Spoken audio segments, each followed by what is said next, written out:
Hi, welcome to this video abstract for the article titled ION GNSS Software Defined Radio Metadata Standard. This paper provides an overview of the standard, which was accepted as a formal ION standard in January 2020. My name is Sanjeev Gunawardena, and I would like to acknowledge my co-authors Dr. Thomas Panney and Dr. James Karan. We served as the working group co-chairs under this effort. I also like to acknowledge and thank the working group that was made up of about 60 satnav SDR experts from around the world. Also like to thank ION Council and staff. The origins for this standard dates back to the 2013 ION GNSS Plus conference in Nashville.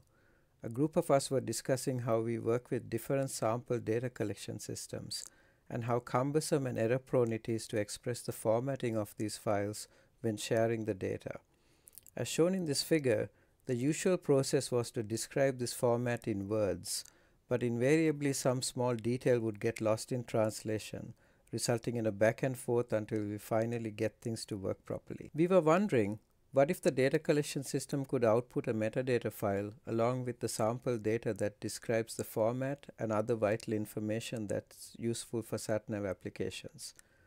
This would include things like interchannel timing offsets, initial position and velocity, relative placement of the antennas, and reference oscillator parameters. Then, the SDR can automatically determine how these pack sample data files need to be decoded.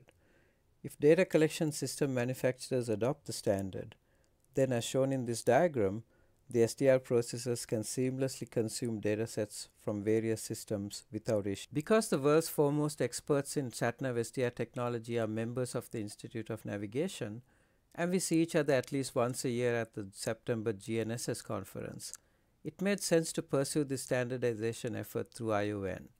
In 2014, we received approval from Council to proceed.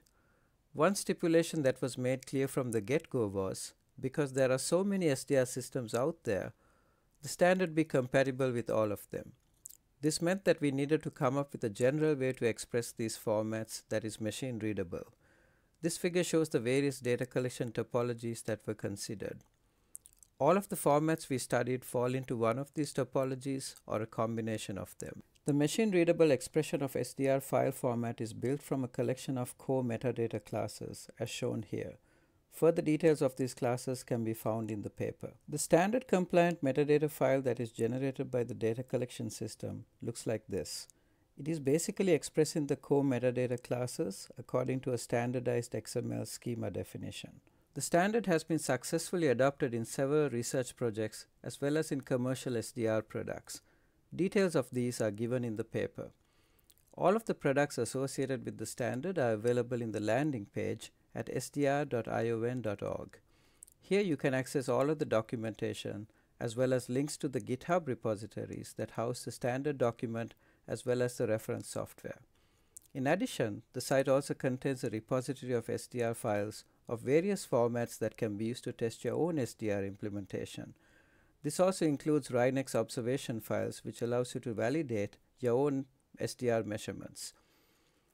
We invite you to read the paper for full details. For questions, you may contact us via the email addresses provided in the site. Thank you.